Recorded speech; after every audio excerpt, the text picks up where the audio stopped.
Quero fazer uma pergunta pessoal minha pra você. É. Assim, você falou que começou em Pergunta 86... é sua, não garanto se eu respondo, mas tudo bem. Não, vai responder, é fácil a resposta. Começou em 86. Então, assim, eu acho que você já viu todo tipo de gente entrando aqui, quebrando a cara, sendo bem-sucedido, Sim. dando certo, dando errado. Certo.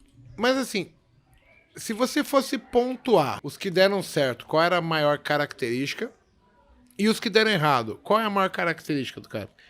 Eu vou começar pelos que deram certo, que eu acho que são as pessoas que investiram em conhecimento e no tempo. As pessoas querem... Hoje nós vivemos um tempo onde que é tudo muito pra ontem. Imediatista? Quero ficar rico amanhã. Amanhã. Quando você vê os grandes investidores da Bolsa, você pega um Barça da vida, esse cara carregou a posição a vida inteira. Né? Os grandes investimentos. Então eu diria que assim, o que eu vejo nos grandes vencedores é disciplina, né? Investir em conhecimento, apostar no tempo como um aliado. O que eu vi Porque assim, cara, eu já vi pessoas brilhantes, mas quebrarem a cara de forma colossal. Exatamente porque as pessoas brilhantes pensam grande, elas são capazes de grandes conquistas, mas também de grandes cagadas. Por quê? Quem morre afogado? Quem sabe nadar. Mas como assim quem morre afogado? Quem sabe nadar? Quem não sabe nadar entra com água pela canela. Então eu vou te dar um exemplo. E não, por favor... É difícil você ver um cara que morreu afogado e não sabia nadar. Porque o cara já não entra na água. não entra. Ou bateu a onda e levou ele Os numa acidentes, correnteza. por exemplo, eu durante um tempo na minha vida fiz uns saltos aqui no Centro Nacional de Paraquedismo de Boituva, né? E ali naquele tempo você vê. Já é o segundo que fala de paraquedas. Eu vou ter que... Porque eu... E os meus saltos não foram assistidos. Meus saltos foram no grito. Será mesmo, que o Dudu vai ter que ir com o gimbal era só pra fita ver você extrator e tremendo? pular. É porque eu falei, o meu avô foi da segunda turma que trouxe o paraquedismo pro Brasil. Ah, é? E eu queria pular para homenageá-lo. Então ele deve ter servido lá no Campo dos Afonsos, né? Que o batalhão de paraquedistas lá no Rio de Janeiro. Eu te falei que eu nasci em Marechal Ele Hermes. tem Marechal, ele tem uma sala com o nome dele, Coronel Hélio de Moore. É isso aí. O Campo dos Afonsos. Eu vou pular, quando era saltar, já é o segundo que tá quando eu era garoto, O Campos falou, o Roberto Campos você citou, mas aí tem um Roberto Campos que veio aqui. Um xará famoso. Que ele falou exatamente, ele também saltava. Então lá eu fiz 10 saltos, né? Eu saltava com aquela fita extratora, sozinho e tal. Sozinho? E lá, cara, o que acontece? O que você aprende lá? Disciplina, né, cara? Sim. Eu fiz 2 dias de curso. Isso faz 20 anos, mas eu ainda sei falar pra você. Células infladas, linhas estendidas e desembaraçadas, velame funcional, slide baixo. Porque o cara fez eu repetir isso 5.000 vezes. Em 2 dias. Então, eu nunca vou esquecer. Né? Emergência.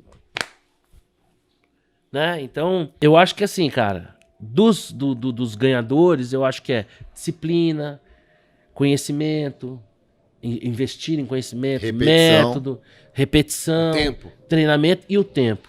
O tempo é sinistro. O tempo, porque o tempo tem um efeito, né, cara? Mas você vai amadurecendo. Tem um filme que conta a história de um cara que ele, no auge da Guerra Fria, tinha um medo danado de uma guerra nuclear, e ele construiu um super abrigo na casa dele, e o filho dele se intoca lá com a mulher e ele morre lá dentro daquele buraco, e o filho dele vive a vida inteira lá, até que um dia o cara sai e ele sai no mundo atual.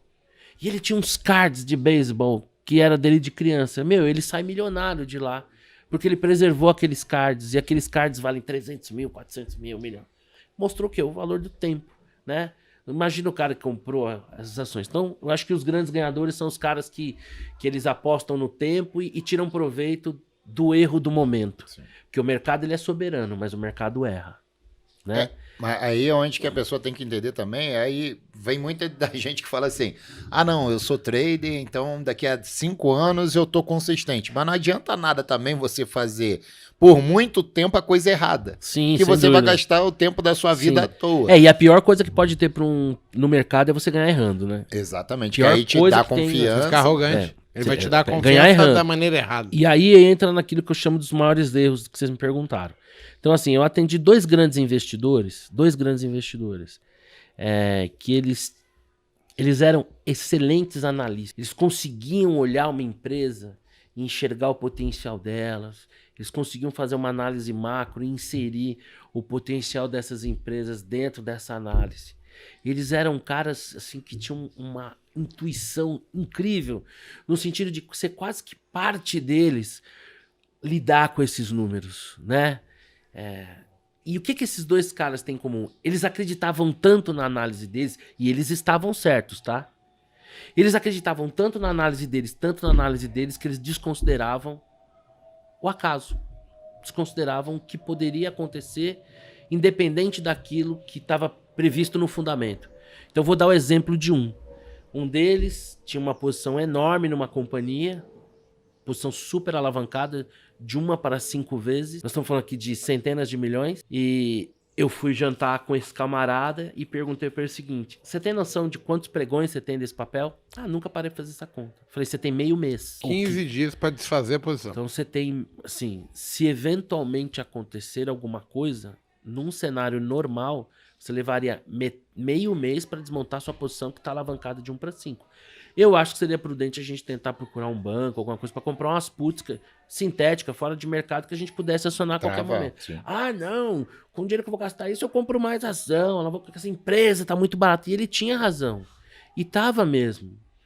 Tava tão barato que ele foi rolando posição de 6, 7 reais até 12 reais. E com os lucros da rolagem, ele aumentava a posição. E foi aumentando a posição, aumentando, até esse dia que nós fomos, falo até o restaurante, ali na Rua Iavãe-Andava, no Walter Mancini, numa noite de sexta-feira. Família Mancini. Tem o Família Mancini de um lado e o Walter Mancini do outro, né?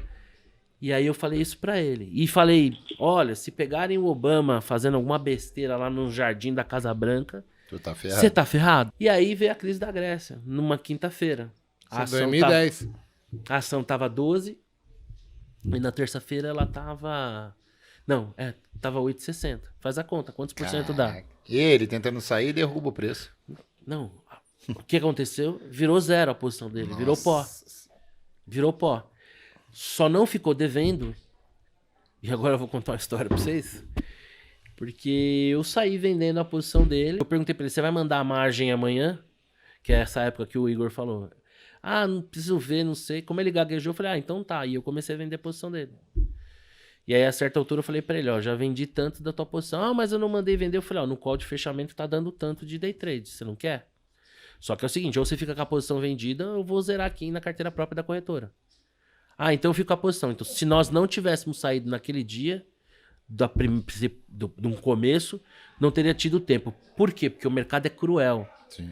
E o mercado, ele sente cheiro de carniça longe. Com certeza. Vamos lá. O que acontece em situações como essa? Eu tenho um termo. Eu sou carregador do papel e eu carrego a termo. O que é mais barato? Eu carregar termo de 1 mês, termo de 2 meses ou termo de 180 dias? Por equivalência de taxa, os termos mais longos, a taxa fica mais barata. Quando eu começo a liquidar um termo longo, abaixo do preço final do termo, com prejuízo e muito antes do prazo, qual é o sinal que eu estou mandando no mercado? Não tô liquidando o meu termo porque eu não tenho margem para bancar. Aí, meu amigo, os abutres sentem o cheiro, o que eles fazem? Começam a ficar short no papel. E começam a derrubar o papel, porque quanto mais derruba o papel, mais vai chamar a margem para o cara que já não tem margem, está liquidando um termo antecipado. E ao fazer isso, eles estão acelerando para baixo e no final é o cara que vai dar zeragem para essa posição short. Onde é que foi o grande erro desse cara? Ele era um baita analista, se ele tivesse comprado 1 por 1, estaria trilhardário hoje, mas ele acreditava tanto na análise dele. Se expôs ele estava tão certo de que... E ele estava certo. Só é um fator. Que é o quão... Time. Quão uma boiada pode ser irracional. Não adianta você parar na frente de uma boiada e falar, calma, boiada, que tá tudo certo. Não vai parar. Se você gritar fogo dentro do cinema, meu amigo, as pessoas levantam e correm. Ninguém vai ver, será que tá pegando fogo mesmo? Mas vamos chamar o bombeiro. Não, e no mercado não é diferente. Então, quando você subestima o estouro da boiada, e quando você se alavanca subestimando o estouro da boiada, esquece. Já era, caixão e vela preta. Então, eu vi os dois caras que nos meus 36 anos de mercado foram os caras que, na minha capacidade de observação, talvez tenham sido dos mais técnicos, dos mais capazes de porque como é que você faz o valuation de uma empresa? Você tem uma série de mecanismos, mas ninguém pode atestar, tem uma regra pronta. Tanto é que se você vai falar com gestores, tem gestores que levam em consideração uma coisa, outra, né? Tem o cara que é mais firme ali na métrica contábil, outro cara já pensa mais macro e tal, então não tem uma forma... Tem vários cálculos, não dá, mas a gente até conversou com isso com o Campos, que se bota 10 pessoas fazendo valuation, nenhuma chega no valor exato. Porque tem perpetuidade, tem não sei o quê, o outro bota o fluxo de Então, eu caixa acho que descontado. quando eu digo que as pessoas na vida e no mercado não é diferente, elas podem ser seus maiores aliados, seus maiores adversários, tá isso. Esses caras, os caras que shortearam eles não foram os adversários deles. Os adversários deles foram eles mesmos, a sua autoconfiança, a sua incapacidade de, às vezes, ouvir quem está do lado. Porque, por exemplo, como assessor de investimentos, eu acho que eu tenho para oferecer, talvez, para os meus clientes, muito mais por conta dos meus erros do que dos meus acertos, né? Certa vez um investidor estava fazendo uma operação e tal, né? E eu falei para ele, olha, não é... Toma cuidado com isso. Ah, mas pô, tu quer... Aí eu falei para ele, ó, eu sou aquele CAD. O CAD é aquele garoto que carrega o taco de beisebol pro jogador. Mas é o cara que tá naquele field lá todo dia. Ele sabe em cada lugar daquele campo qual é o melhor taco pro camarada usar. Então, mesmo o cara chega... golfe, né? Beisebol, eu falei, no golfe. Né? Então o CAD é aquele cara que ele não é o jogador fodão lá do circuito, mas ele é o cara que sabe que ali naquele field o melhor ferro pra ele bater é esse ou aquele. Ele viu 1000 vezes o cara Então, bater. de alguma maneira, eu acho que eu procuro emprestar minha experiência para os nossos clientes dessa maneira, né? Como foi na pandemia, de certa maneira, nós somos muito diligentes em relação ao perfil de cada cliente, né? E como ele lida com as oscilações. Então, ao sermos diligentes, mesmo a pandemia, que foi um tremendo turbulência, nenhum dos nossos clientes quis pular fora do avião.